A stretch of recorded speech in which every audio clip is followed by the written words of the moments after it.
Hey beauties, good morning to you. You know, I was listening to this particular preacher speaker that I follow. I follow some solid, trust me people, some solid kingdom builders, I would call them. We just have an unusual wisdom, knowledge and understanding of life, the word of God. So it's not just Bible. You know what I mean? You know, I always call their names Dr. Miles Monroe. There's another one, Dr.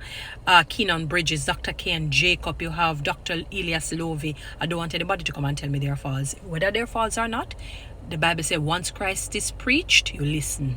All right, but I follow some and others, Creflo Dollar, TD Jakes, and you know some of the popular ones, John Hagee and whatnot.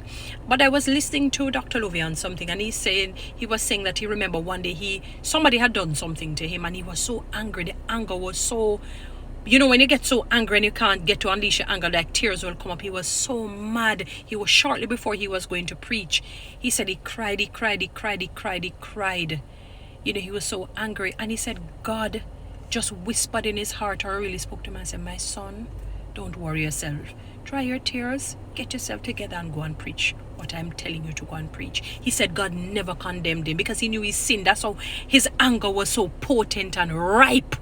He knew. And it just right away my mind flashed on the woman who was caught in the act of adultery, that Jesus basically responded to her similarly.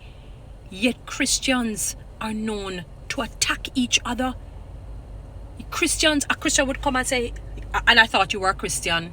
Look how you say you're a Christian and look at how you behave. You're sinful, you're pretentious, these days I find that everybody's false for everybody. Not a soul really accept you, What a way you one alone God make authentic and real. The one dege somebody. It reminds me of which of them always mix up Elijah and Elisha, where where basically he was saying the godly man ceaseth. There's no more prophets. God said, where you say? The number of prophets who I have out there spreading my name and talking what I'm telling them. What you saying to me, Elijah? Or it's Elisha, you know? What you saying?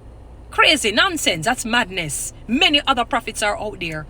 So don't feel that you're the only one. Or don't feel daunted or alone. You know? And part of his frustration and suicidal thoughts was because he was physically hungry. So sometimes when you feel that way, you're physically hungry. And God send a what you call junk or raven, to feed him for a few and then allow him to, move on from after that when he was fearful of Jezebel. So guys, please note, we're only naming the name of Christ via name, but not really promulgating his good news message. You hear what it is called?